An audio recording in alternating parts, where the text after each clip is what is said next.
الحمد لله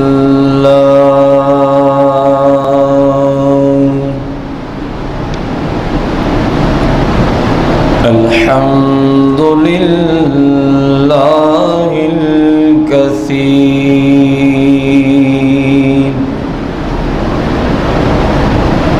والصلاة والسلام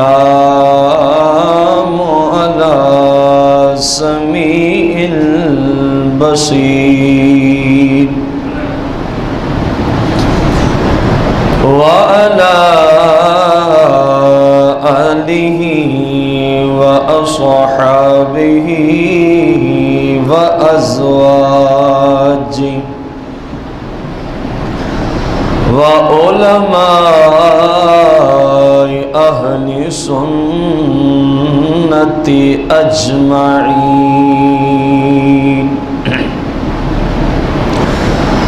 أما بعد فأعوذ بالله من الشيطان الرجيم بسم الله الرحمن الرحيم قال الله تبارك وتعالى في القرآن المجيد والفرقان الحميد إن الله وملائكته يصلون على النبي يا أيها الذين آمنوا صلوا عليه وسلموا تسلیما.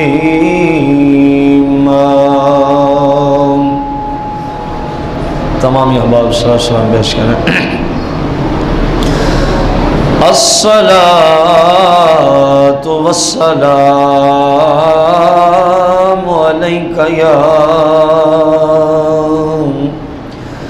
يا سيدي يا رسول الله. الصلاة والسلام عليك يا سيدي يا حبيب الله.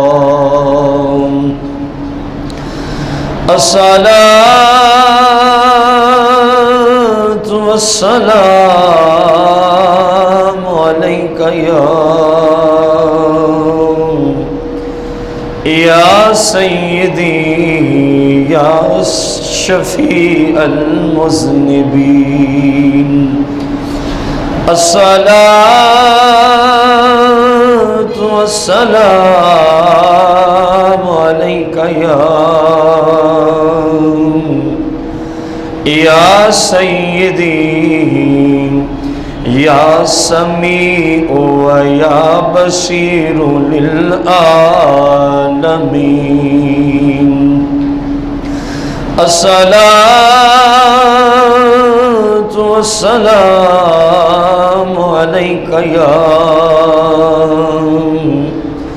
يا سيدي يا نور من نور الله. الصلاة والسلام عليك يا سيدي يا عالم ما كان وما يكون. الصلاة والسلام عليك يا سيدي يا أول ويا آخر ويا ظاهر ويا باطن المتين الصلاة والسلام عليك يا سيدي يا جد الحسن والحسين مولاي صل وسلم دائما أبدا على حبيبك خير الخلق كلهم.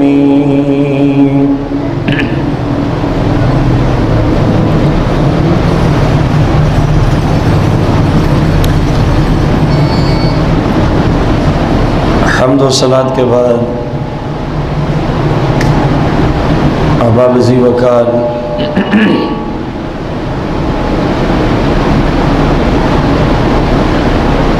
ہمارا مسئلہ قرآن و حدیث کی روشنی میں بالخصوص شیخین کی صحیحین سے بخاری اور مسلم سے مسلمانوں کا جو عقیدہ ہے سرکار دو عالم صلی اللہ علیہ وسلم اللہ کی عطا سے علم غیب رکھتے ہیں، بایمانہ کائنات کا کوئی لحظہ کوئی لمحہ کسی شخص کا کسی حالت میں بھی سرکار دو عالم علیہ السلام سے پوشیدہ نہیں ہے۔ اس سلسلے میں مسئلہ علم غیب کے سلسلے میں آج ہماری چوتھی قسط ہے۔ پہلی قسط قرآن مجید سے عرض کی گئی، دوسری اور تیسری بخاری اور مسلم سے، اور آج کی چوتھی قسط بھی بخاری اور مسلم کی حدیث سے ہے مسئلہ علم غیب پر۔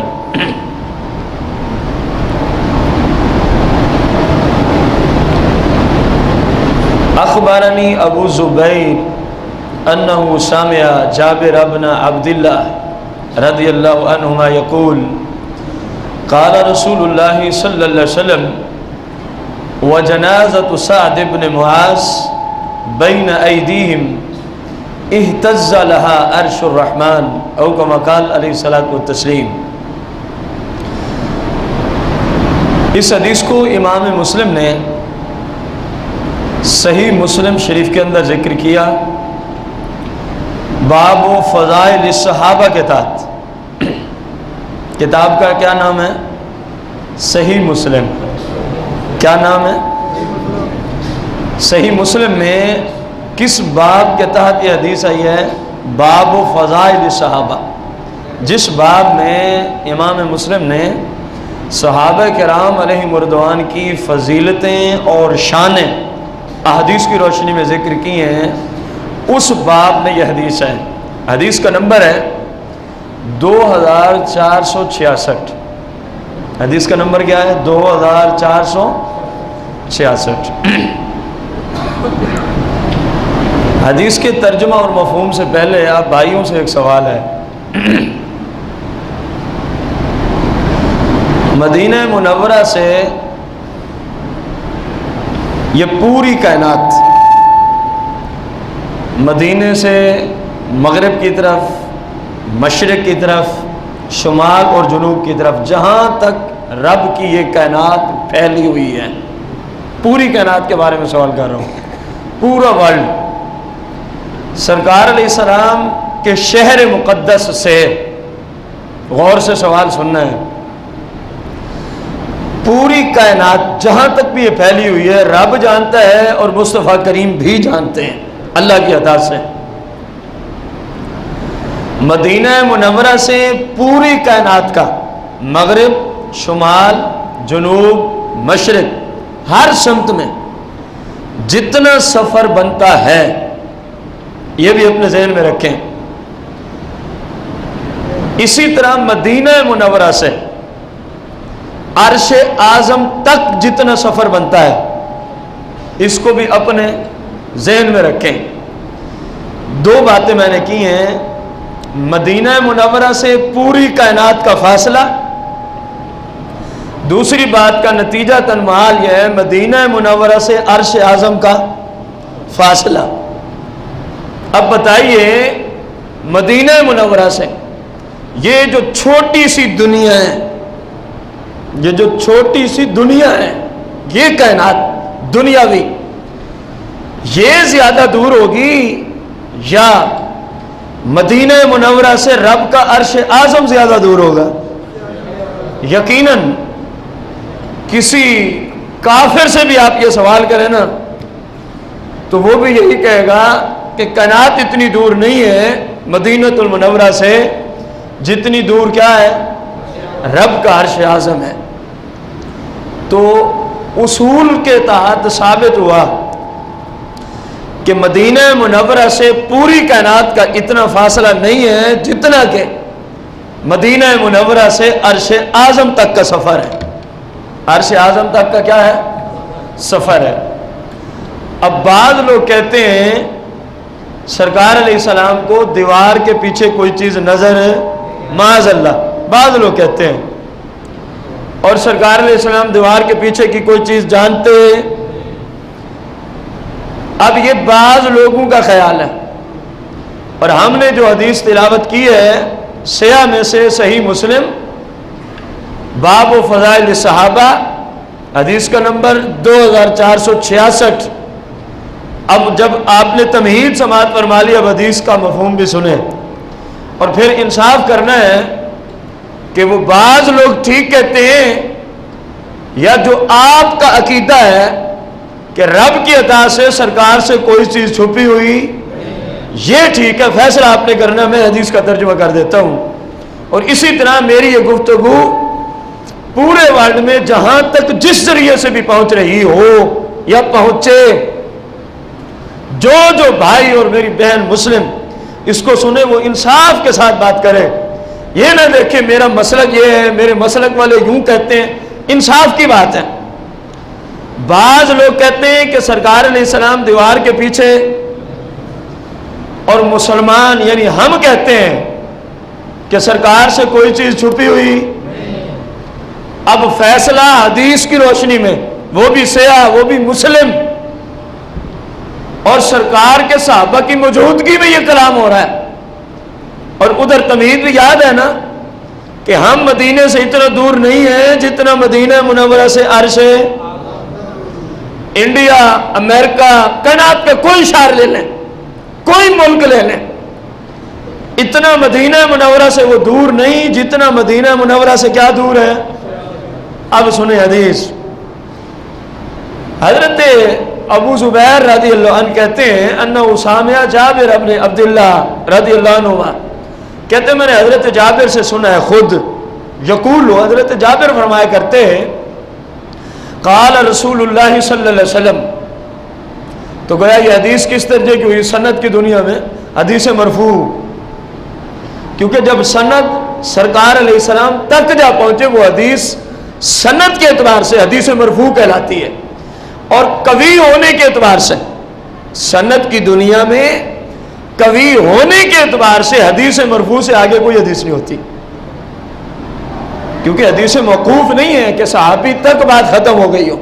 صحابی کہہ رہا ہے میں نے خود سنا کہ سرکار نے یوں فرمایا ہے، گویا راویوں کا واسطہ سرکار تک پہنچ رہا ہے جو حدیث کو روایت کرنے والے ہیں، تو حدیث مرفوع ٹھہری۔ ہر اعتبار سے حدیث مکمل اور کامل ہے۔ اب کہا کیا ہے سرکار نے؟ قال رسول اللہ صلی اللہ علیہ وسلم، سرکار نے صحابہ کے سامنے اس وقت یہ ارشاد فرمایا وَجَنَازَةُ سَعْدِ بْنِ مُعَاذ بَيْنَ أَيْدِيهِمْ، حال یہ تھا کہ صحابہ کے سامنے حضرت سعد بن معاذ کا جنازہ پڑا ہوا ہے۔ کس صحابی کا جنازہ ہے؟ سعد بن معاذ کا، بین ایدیہم، پیچھے صحابہ کھڑے ہیں، سامنے سرکار ہیں، اور اس طرف کیا موجود ہے؟ حضرت سعد رضی اللہ عنہ کا کیا موجود ہے؟ جنازہ۔ جب جنازے کی تیاری ہو، امام بھی پہنچ چکا ہو، تو اس وقت اس علاقے کے اکثر مسلمان جنازے میں شریک ہوتے ہیں کہ نہیں ہوتے؟ جو شریعت پہ عمل کرتے ہیں ان مسلمانوں کی بات ہے۔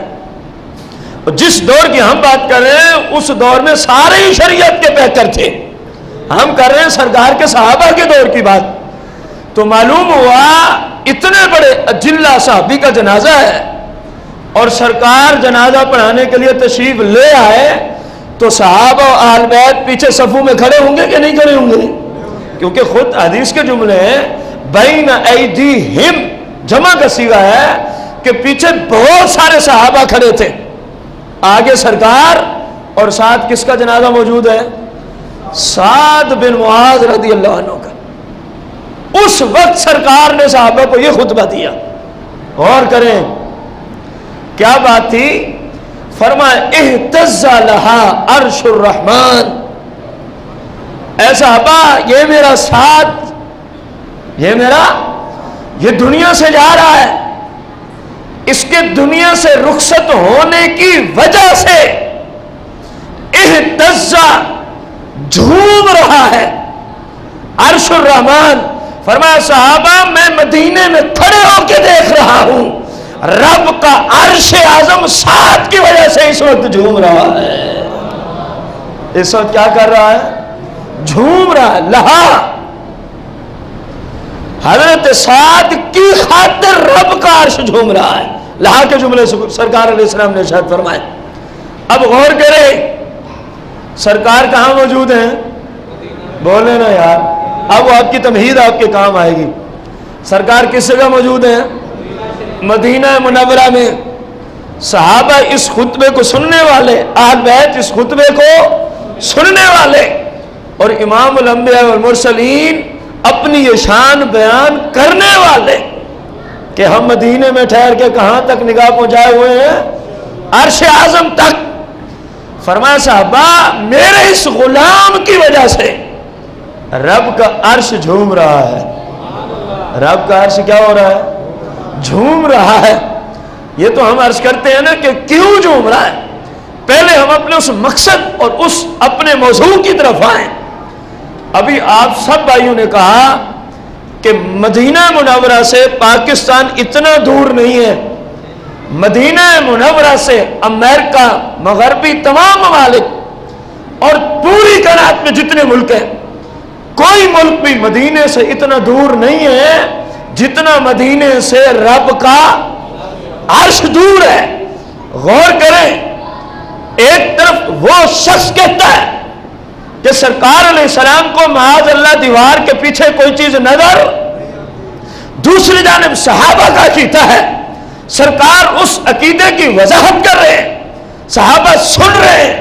سرکار نے فرمایا صحابہ اللہ نے ہمیں ایسی نگاہ عطا کر رکھی ہے، کھڑا میں تمہارے درمیان مدینے میں ہوں، میں تمہارے ساتھ کھڑا ہوں، لیکن صحابہ میری نگاہیں رب کے عرش تک پہنچی ہوئی ہے. میں مدینے میں کھڑے ہو کے دیکھ رہا ہوں کہ رب کا عرش اس وقت جھوم رہا ہے. رب کا عرش اس وقت کیا کر رہا ہے؟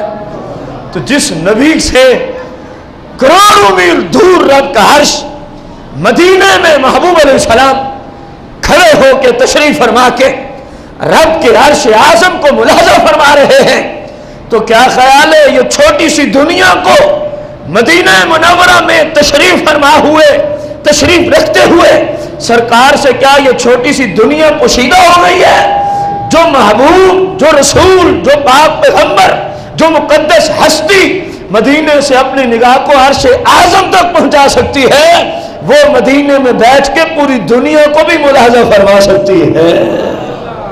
اب غور کریں اس عقیدے کو سننے والے کون ہیں؟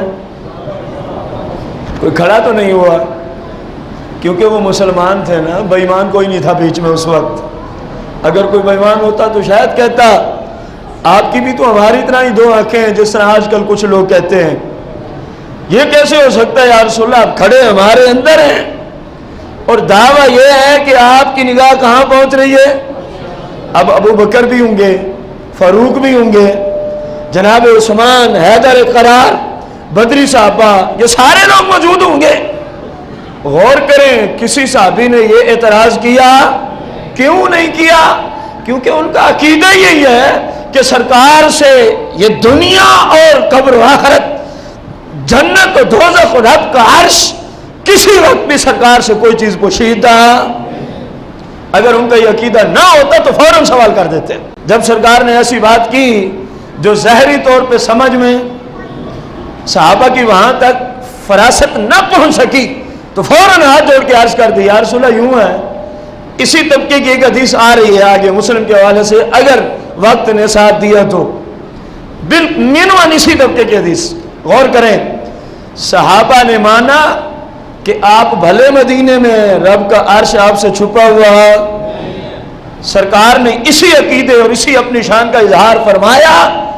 اور آج اس بھائی سے میرا سوال ہے جو یہ بات کرتا ہے، وہ میرا قومی بھائی تو ہے نا، اور کچھ بھی نہ ہو کہ سرکار کو دیوار کے پیچھے کوئی چیز نظر نہیں آتی. میں اس سے پوچھتا ہوں اب تیری بات ٹھیک ہے یا جو صحابہ سرکار کے اس خطبے کو سن کے خاموشی اختیار کر رہے ہیں؟ اور امام مسلم اس حدیث کو صحیح مسلم میں روایت کر کے مسلمانوں کے عقیدے کی رہنمائی کر دی کہ تو کہتا ہے سرکار دیوار کے پیچھے نہیں دیکھ سکتے، اور سرکار خود فرما رہے ہیں ہماری نگاہیں عرش اعظم تک پہنچی ہوئی ہے. اب آپ فیصلہ آپ نے کرنا ہے کہ یہ شخص ٹھیک ہے یا سرکار کا جو فرمان ہے اس کو یقیناً ثم یقیناً ہر حال میں سرکار کی بات کو فوقیت دی جاتی ہے. تو پھر مبارک کیوں نہ دوں میں ایسے مسلمانوں کو کہ جن کا آج بھی وہی عقیدہ ہے جو آج سے 1450 سال پہلے صحابہ کو سرکار نے عقیدہ سکھایا تھا اور صحابہ نے وہ عقیدہ رکھا تھا. آج جس مسلمان کا وہ عقیدہ ہے، بتائیں 1450 سال بیت گئے، وہ مسلمان پھر مبارکباد کا مستحق ہے کہ نہیں ہے؟ نعرہ لاؤ تو پھر نعرہ لاؤ. یہ کوئی نعرہ اچھی لا پھر لانا ہی ہے تو جی میں کوئی مریل بندہ بیٹھا ہوا. خیر، سرکار علیہ السلام کے صحابہ کا جو عقیدہ وہی آپ کا عقیدہ اور وہی تمام اہل سنت کا عقیدہ، خواہ وہ حنفی ہو، وہ مالکی ہو، وہ شافعی ہو یا حنبلی ہو، یہ چاروں طبقات اہل سنت ہی کے ہیں. اب جو سنی ہے اس کا یہ عقیدہ ہے، اور جو کہے نا سرکار دیوار کے پیچھے نہیں جانتے، اس کا عقیدہ اور ہے، صحابہ کا عقیدہ اور ہے. اور عقیدہ اسی کا صحیح ہوتا ہے جس کا عقیدہ صحابہ کے عقیدے کے ہم مثل ہو، اور وہ ہے یا رسول اللہ کہنے والے سنیوں کا عقیدہ. اب اس میں مفسرین محدثین نے کلام کیا کہ یار ایک بندہ ہی فوت ہوا ہے نا، حضرت سعد ایک بندہ ہی تھے نا اللہ کے، یہ عرش اعظم کو کیا ہو گیا کہ یہ جھوم رہا ہے؟ اس پہ کلام کیا. خصوصاً امام نووی نے مسلم شریف کی عربی زبان میں شخص نے شرح لکھی ہے، بڑی مشہور ہے پورے ورلڈ میں. یہ خود شافعی المسلک ہے. امام نووی خود کون سے مسلک سے تعلق رکھتے ہیں؟ شافعی، لیکن ہیں سنی. میں نے پہلے کہا حنفی ہو، مالکی ہو، شافعی ہو، حنبلی ہو، چاروں طبقات کس جماعت کے ہیں؟ اہل سنت ہی کے ہیں. اہل سنت ہے. یہ شافعی المسلک اہل سنت کا بہت بڑا محدث گزرا ہے. اس نے صحیح مسلم کی شرح لکھی عربی میں، اسی پہ کلام کرتا ہے اہتز لہا عرش الرحمن، کہ اللہ کا عرش سعد کے لیے کیوں جھوم رہا ہے، آخر کیا وجہ ہے؟ غور کریں، نیک بندوں کو رب کتنے مقام دیتا ہے. پھر رب کی شریعت کو اپنے ساتھ لگا کے رکھیں، اپنے آپ کو شریعت کے تابع کر کے رکھیں. دنیا کی رسمیں جو شریعت سے ٹکراتی ہوں، جو مسلمان ان کو خیر بات کہہ کے زندگی گزارتے ہیں، دیکھیں رب ان کو پھر پروٹوکول بھی عطا فرماتا ہے. کیا لکھا محدث نے؟ اہتزاز العرش، اللہ کے عرش کا جھومنا، اللہ کے عرش کا اہتزاز العرشی، عرش کا جھومنا، تحرکہ فرحم بقدوم روح سعد رضی اللہ عنہ. محدث نے لکھا امام نووی الشافعی نے کہ اللہ کا عرش پتہ ہے کیوں جھوم رہا ہے؟ اس لیے کہ آج ایک نیک بندے کی روح وہاں پہنچنے والی ہے. اللہ کا عرش سعد یعنی نیک بندے کی روح کی آمد پہ یوں خوشیاں منا رہا ہے کہ آج میری طرف سے گزرے گی ایک روح، جو روح ہے ایک نیک بندے کی.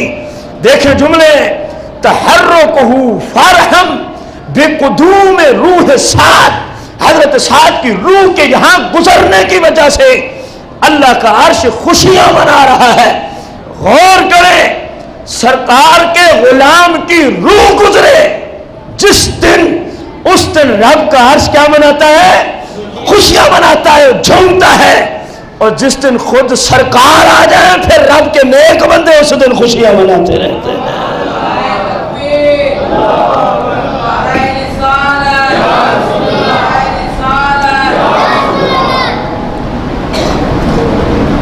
اور یہ ایک تفسیر ہے اہتز لہا عرش الرحمن کی۔ دوسری تفسیر یہ بھی امام نووی میں لکھی ہے، امام احمد رضا خان کے فتاوی رضویہ سے نہیں عرض کر رہا۔ لوگوں کو بڑا اعتراض ہوتا ہے جب فتاوی کا نام ہے، حالانکہ فتاوی رضویہ میں امام صاحب نے کوئی گھر سے تو دین نہیں گھڑانا، جو بھی بات نقل کی ہے یا قرآن سے ریفرنس پیش کیا ہے یا سرکار علیہ السلام کی حدیث سے ریفرنس دیا ہے۔ اب ہم امام نووی کی اس شرح مسلم سے پڑھ رہے ہیں جو تمہاری لائبریریوں میں آج بھی موجود ہے۔ جو بھی مسلم تم پڑھتے ہو اس کی اس شرح سے تمہارے محدثین، مدرسین، شیوخ اس شرح سے ضرور استفادہ لیتے ہیں کہ اس حدیث سے مسلم کی شرح میں امام نووی میں کیا کلام کیا ہے۔ میں اسی شرح سے پڑھ رہا ہوں۔ ایک تو یہ ہے کہ کون سی چیز جھومی ہے، کیوں جھومی ہے کہ نیک بندے کی آج کیا گزرے گی، اور دوسری تفسیر دیکھیں گے نا تو ایمان مزید پختہ اور تازہ ہوگا۔ وَقَالَ آخَرُونَ، کہہ رہے ہیں کہ بعض محدثین کا یہ خیال ہے، بعض محدثین کا یہ خیال ہے المراد اہتزاز اہل العرش، کہ یہاں جو حدیث میں ہے نا کہ میں اللہ کے عرش کو جھومتا ہوا دیکھ رہا ہوں۔ ایک تو ظاہری معنی یہی ہے جو پہلے ہم نے بیان کر دیا، اور یہ تو یاد ہے نا کہ وہ جھوم کیوں رہا ہے، یہ تو نقطہ یاد ہے نا۔ اب بعض محدثین نے کہا نہیں عرش نہیں جھوم رہا تھا، بلکہ اہتزاز اہل العرش وہم حملتہ وغیرہم من الملائکہ، بلکہ ان محدثین نے کہا آج کیونکہ یہاں سے سعد کی کیا گزرنی ہے، وہ اللہ کے نیک بندے کی روح ہے، انہوں نے کہا جن فرشتوں نے اللہ کے عرش اعظم کو اٹھا رکھا ہے وہ حضرت سعد کی روح کی آمد کی خوشی کی وجہ سے وہ جھوم رہے تھے، اور ان کے ساتھ یہ اور فرشتے تھے وغیرہم من الملائکہ، جتنے فرشتے وہاں موجود تھے وہ سب کے سب جھوم رہے تھے، اس وجہ سے کہ آج حضرت سعد کی یہاں سے روح کا گزر ہونا ہے۔ معلوم ہوا جب کسی نیک بندے کا گزر ہو، کسی نیک بندے کی آمد ہو، خواہ اس کی روح کی آمد ہی کیوں نہ ہو، فرشتے خوشیاں مناتے ہیں۔ فرشتے کیا مناتے ہیں؟ دوسری جب ہم نے اس کی تفسیر عرض کی تو ادھر فرشتے خوشیاں مناتے ہیں نیک بندوں کی آمد پہ، اور ادھر فرشتوں جیسے لوگ، بلکہ بعض لوگ ان فرشتوں سے بھی افضل ہے۔ مسلم جو شریعت کا پیکر ہوتا ہے وہ عام فرشتوں سے افضل ہوتا ہے، وہ عام فرشتوں سے کیا ہوتا ہے؟ شراکات میں اور امام غزالی کی کتابوں میں یہ مسئلہ موجود ہے۔ اب غور کریں، ادھر فرشتے خوشیاں مناتے ہیں نیک بندے کی روح کی آمد پر، اور ادھر مسلمان خوشیاں مناتے ہیں سرکار علیہ السلام کی آمد پر۔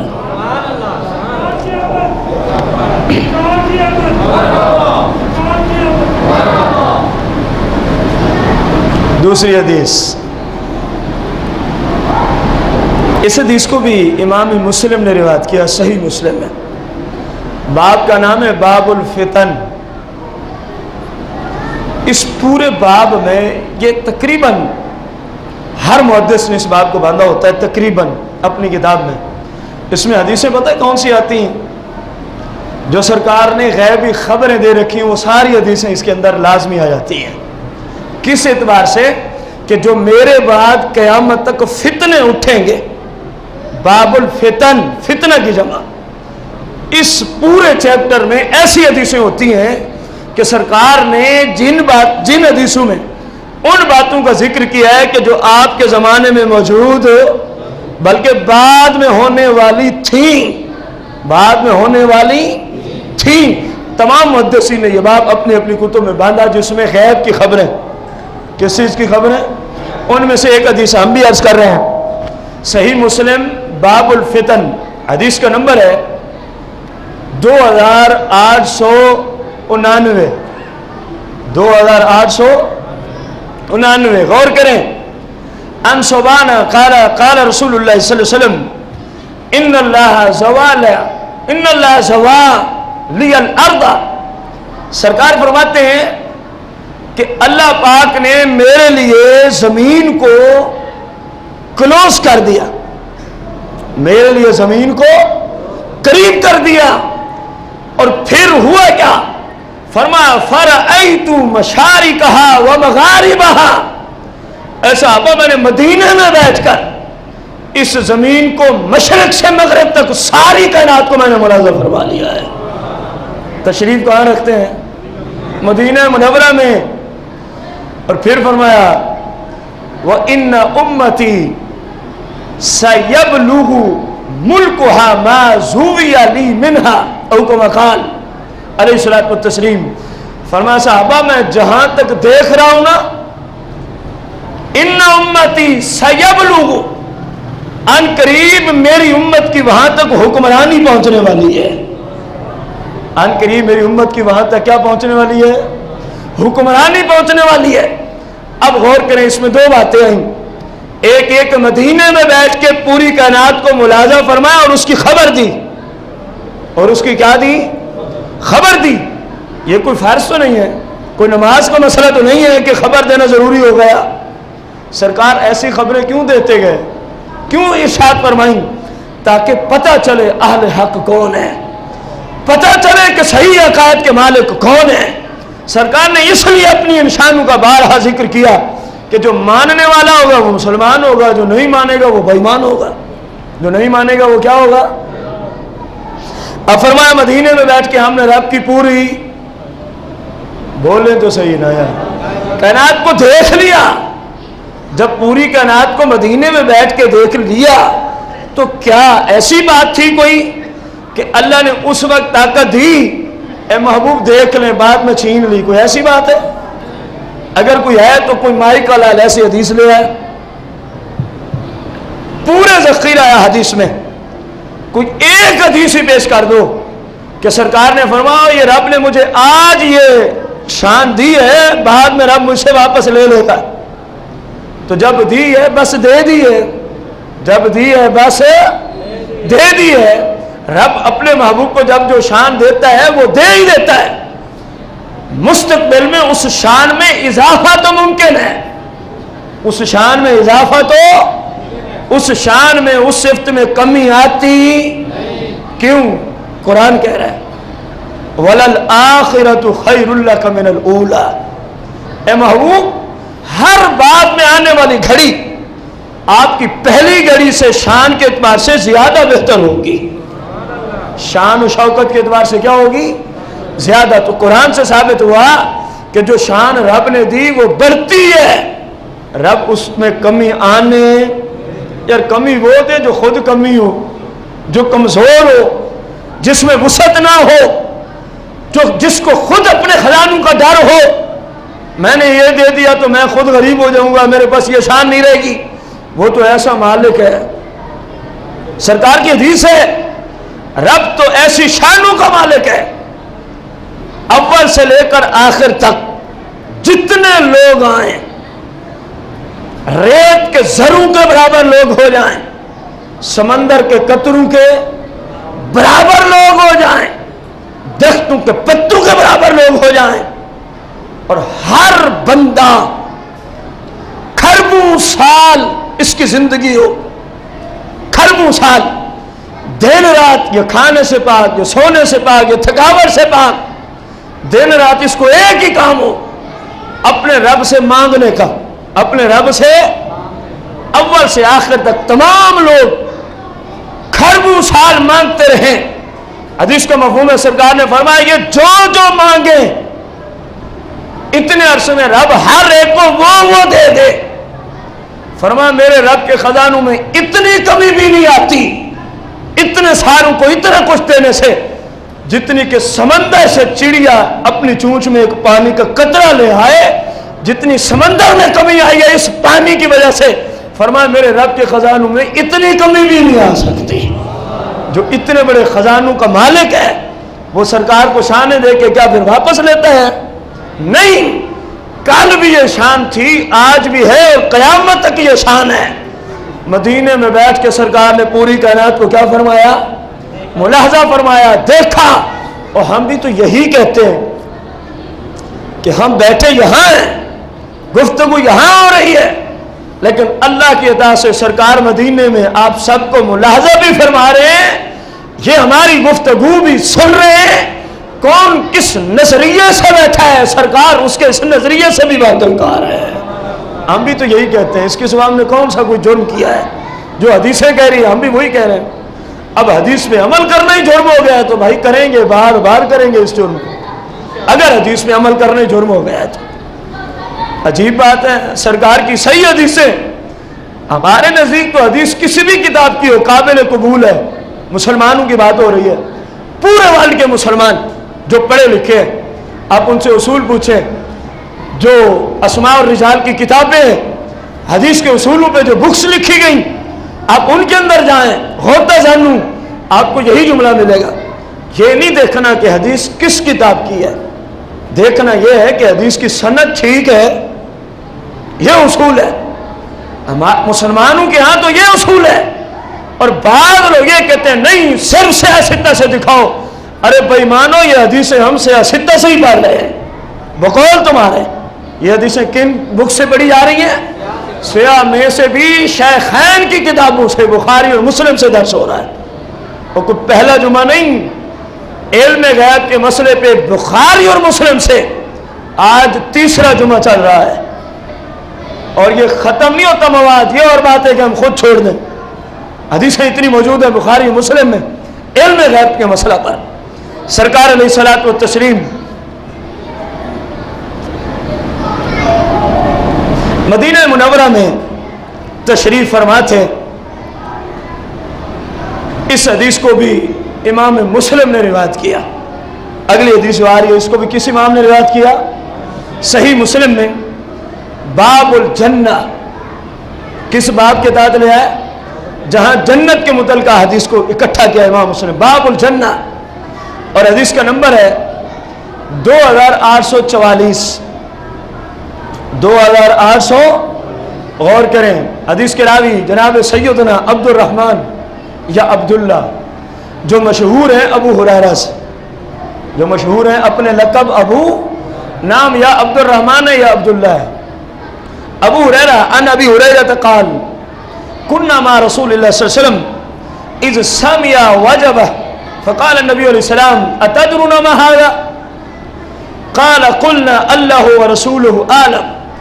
قال هذا حجر رمي به في النار منذ 70 خريفا فهو يهوي في النار الآن حتى انتهى الى قعرها او كما قال الاسلام۔ ابو ہریرہ کہتے ہیں صحابہ اور سرکار مدینہ منورہ میں ہیں، ہم عرب شریف کی سرزمین ہے۔ اذ سمع وجبہ،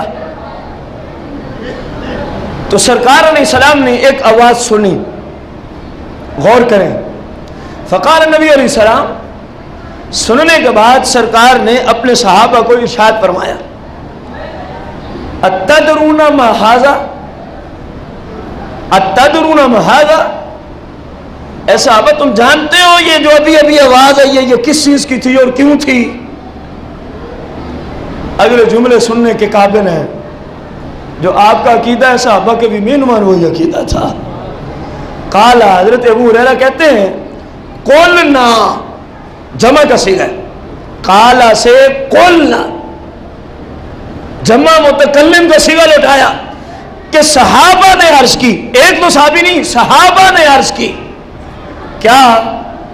اللہ و رسولہ عالم، اللہ و رسولہ، صحابہ نے عرض کی اللہ اور اللہ کا رسول ہی بہتر جانتے ہیں، اللہ اور اللہ کا رسول ہی۔ یہ جملے کن لوگوں نے کہے؟ غور کرنا، میں اگلی بات سے پہلے ایک بات کرنا چاہتا ہوں، اور یہ کس حدیث کی کتاب کی حدیث ہم پڑھ رہے ہیں؟ صحیح مسلم باب الجنہ سے 2844 حدیث کا نمبر ہے۔ اب غور کریں، سرکار نے پوچھا یہ آواز کس چیز کی ہے؟ یہ صحابہ تم جانتے ہو؟ صحابہ نے جواب دیا قلنا اللہ و رسولہ اعلم، اللہ اور اللہ کا رسول ہی بہتر جانتے ہیں۔ یہ ہے صحابہ کا عقیدہ، اور موجودہ زمانے میں بعض لوگوں کا عقیدہ آپ کو عرض کروں۔ ایک کتاب ہے تقویت الایمان، جس میں از حد گستاخیاں کی گئی، اسماعیل دہلوی کی ہے، اور دوسرا سعودی عربیہ کا جو انٹرنیشنل لیول کا دارالافتاء ہے اس وقت، جس کی ویب سائٹ انٹرنیٹ پہ انہوں نے باقاعدہ طور پہ جو فتویٰ دیا جا رہا ہے اس پہ اپلوڈ کیا جا رہا ہے۔ پوری دنیا میں ان کے یہ فتاوی جات پڑھے جا سکتے ہیں، اور 5-6 زبانوں کے اندر پڑھے جا سکتے ہیں۔ ان میں ایک زبان آپ کے ملک کی بھی ڈالی گئی ہے، اردو زبان بھی ہے، عربی بھی ہے، انگلش بھی ہے، فارسی بھی ہے، بہت ساری زبانوں میں۔ جس زبان کو کوئی جاننے والا ہے اسی میں اس کا فوراً ٹرانسلیٹ کر لے۔ اب غور کریں، ادھر اس نے لکھا، ادھر موجودہ زمانے کی جو ان کی دارالافتاء کی مجلس ہے سعودی عربیہ کی، جس کو انہوں نے اتنا عروج دیا کہ یہ ہمارے ملک کے سب سے بڑے مفتی ہیں، جن کی وجہ سے ہم جو دین پھیلا رہے ہیں وہ پوری دنیا میں نیٹ کے ذریعے ہم پھیلا رہے ہیں۔ گویا ان کو اتنا عروج دیا گیا ان کے علم کی وجہ سے۔ اب ان دونوں جگہ پتہ ہے کیا لکھا ہے؟ میں یہ 2-3 دن پہلے اس کو نیٹ پہ دیکھ رہا تھا، تو لکھا تھا اگر کوئی شخص یہ کہہ دے، یہی عبارت تقویت الایمان میں بھی موجود ہے، یہ دونوں کتابوں سے یہ عبارت میں دکھا سکتا ہوں کسی بھائی کو ضرورت ہو، تقویت الایمان بھی ہمارے پاس موجود ہے، یہ بھی نیٹ کے اندر ہوئی ہے، تو کسی جگہ بھی آپ دارالافتاء سعودی عربیہ کے نام سے ریسرچ کر سکتے ہیں اور یہ مسئلہ آپ کو وہاں مل جائے گا۔ غور کریں، انہوں نے لکھا جو بندہ یوں کہے اللہ اور اللہ کا رسول بہتر جانتے ہیں فہو مشرک۔ انہوں نے لکھا جو بندہ یوں کہے اللہ و رسولہ اعلم فہو مشرک۔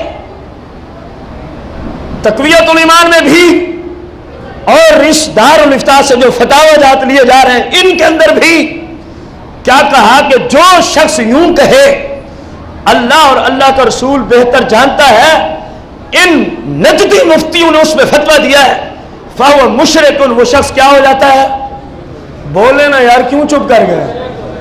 ان نجدی مفتیوں نے فتویٰ دیا کہ جو شخص، جو مسلمان یہ جملے بولے اللہ و رسولہ اعلم فہو مشرک، وہ کیا ہو جاتا ہے؟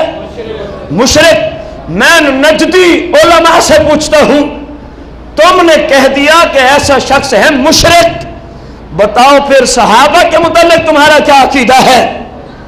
اور یاد رہے جس مسلم سے میں حدیث کو لے کے آیا ہوں، یہ مسلم چھپی بھی دارالسلام ریاض سعودیہ سے ہے۔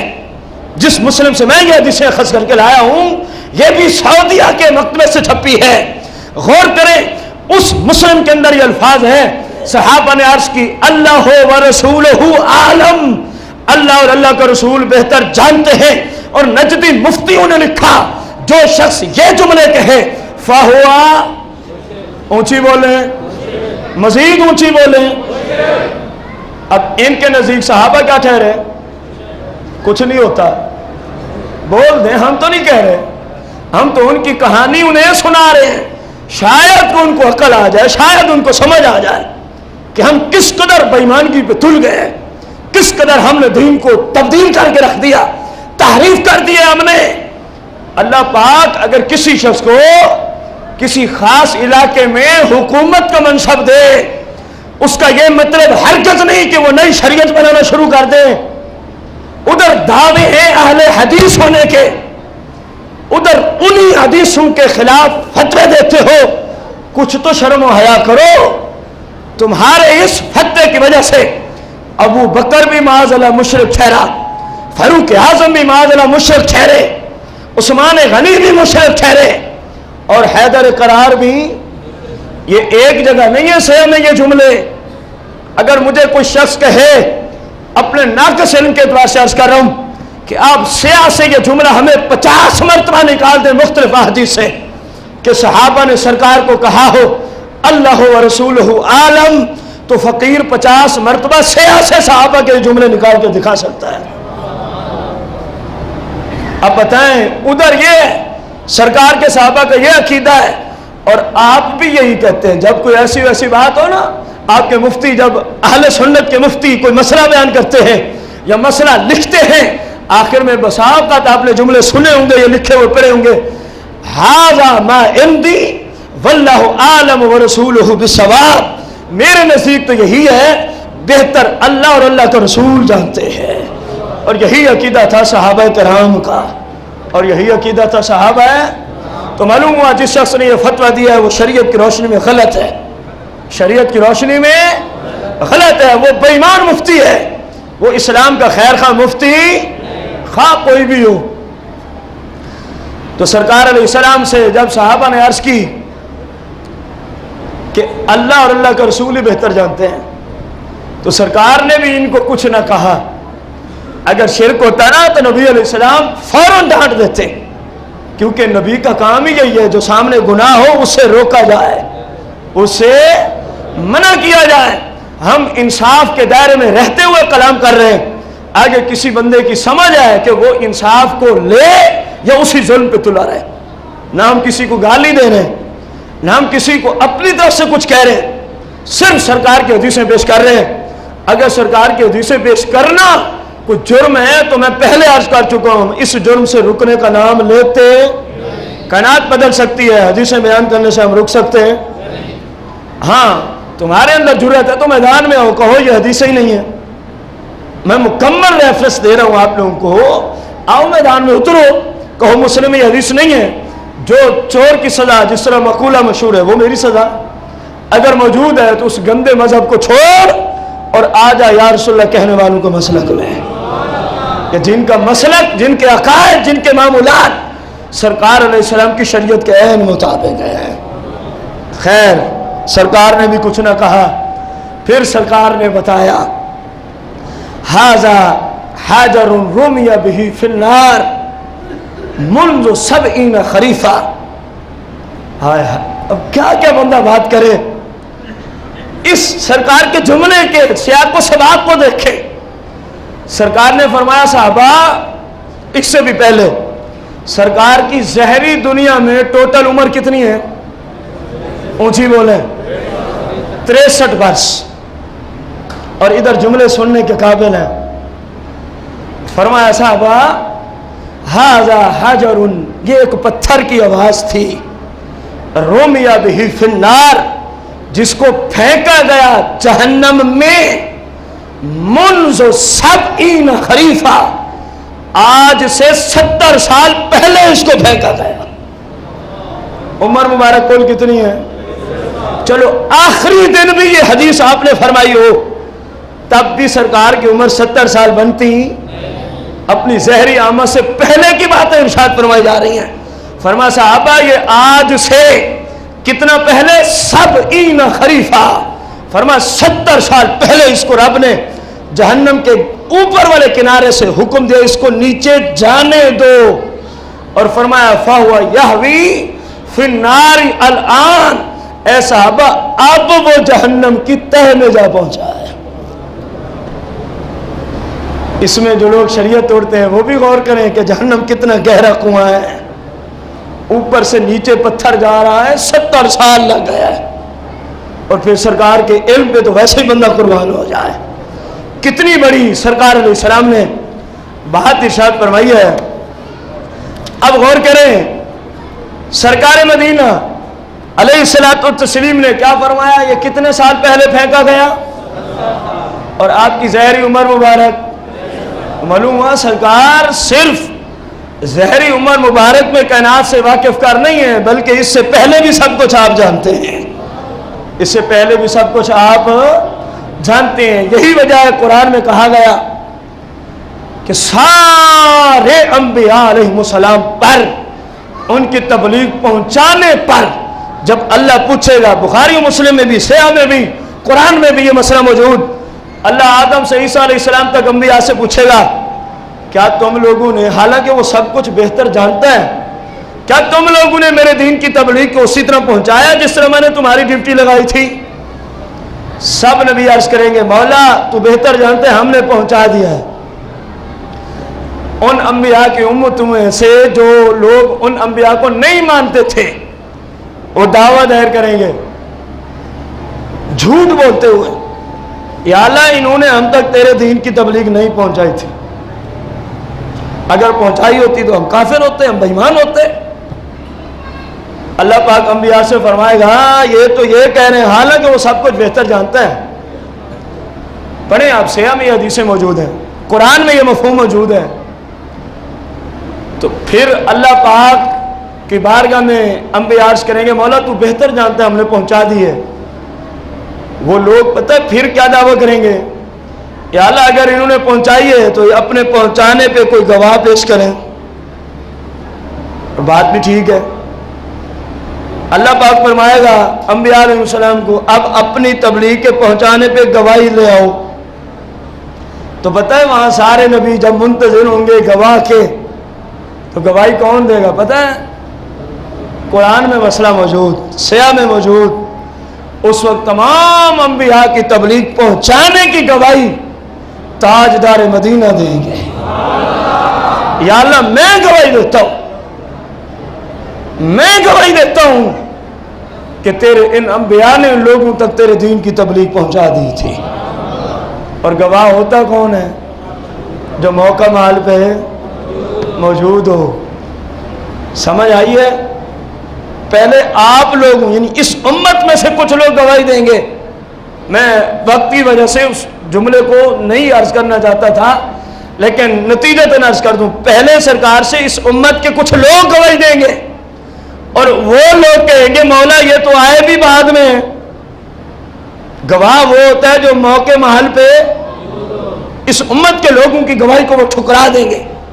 اللہ فرمائے گا تم نے کہاں سے سنا ہے؟ تم تو بعد میں آئے۔ پھر اس امت کے وہ نیک لوگ عرض کریں گے مولا ہم نے خود نہیں، ہم شہادت علی شہادت پہ کلام کر رہے ہیں، ہم نے اس بندے کی گواہی سن کے گواہی دی ہے جو بندہ ان لوگوں کے زمانے کو بھی جانتا ہے۔ اس وقت اللہ فرمائے گا وہ کون؟ حالانکہ رب سب کچھ جانتا ہے، کیونکہ قیامت کا دن ہے، سرکار کی شان بیان کرنے اور ظاہر کرنے کا دن ہے، اس لیے یہ سب کچھ ہو رہا ہے۔ اس وقت سرکار آئیں گے مولا میں گواہی دیتا ہوں تیرے انبیاء نے تیرے دین کی تبلیغ پہنچا دی تھی۔ سب کافر جھوٹے اور انبیاء علیہ السلام کی صداقت واضح ہو جائے گی۔ لیکن واضح کس طرح ہوئی؟ سرکار کی زبان سے، سرکار علیہ السلام کی زبان مبارک سے۔ اب آپ غور کریں، سرکار علیہ السلام کی ان مبارک طیب احادیث کی روشنی میں آپ کا جو عقیدہ ہے وہ ثابت ہوا کہ نہ ہوا کہ سرکار سے کوئی چیز چھپی ہوئی؟ ہم صرف بخاری و مسلم سے حدیثیں عرض کر رہے ہیں، سیاہ میں سے صرف 2 کتابوں پہ کلام ہو رہا ہے ابھی علم غیب کے مسئلے پر، صحیح بخاری اور صحیح مسلم، صحیح بخاری اور صحیح مسلم۔ اللہ تبارک و تعالیٰ سے دعا ہے صحیح معنوں میں رب تعالیٰ ہم سب کو قرآن و سنت کا صحیح فہم عطا فرمائے۔ آج علم غیب کے مسئلے پہ 4تھی قسطی بشرط صحت و زندگی بخاری اور مسلم سے، اگلے جمعۃ المبارک پہ علم غیب کے مسئلے پر 5ویں قسط ہوگی۔ اب آپ سے اپیل ہے کہ وقت مقررہ تقریباً 1 بجے خطبہ شروع ہوتا ہے، تشریف لایا کریں تاکہ زیادہ سے زیادہ سرکار علیہ السلام کی شانیں، آپ کی عزتیں، رفتیں اور حدیث کا فہم ہم حاصل کر سکے۔ اللہ تعالیٰ ہمیں دین سیکھنے کی توفیق عطا فرمائے، آمین بجاہ النبی الکریم علیہ الصلوۃ والتسلیم۔